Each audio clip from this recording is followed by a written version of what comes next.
was 634,082, which is 63.67% in the year 2025, compared to 605,774, which is 62.76% in the year 2024. National schools produced the highest number of candidates with an overall mean grade of A, which was 1,526, followed by extra county schools, which had 197, and private schools, which had 185.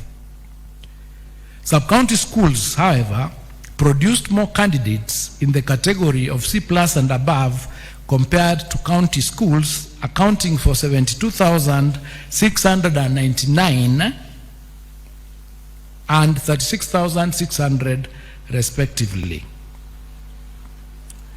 I wish to reiterate that our stand on the integrity of examinations in November last year, we indicated that there were reported cases under investigation and that action would be taken upon conclusion of the investigations.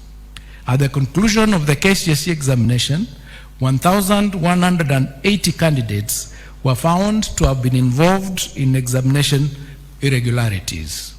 Consequently, and in line with the applicable law and regulations, their examination results have been cancelled.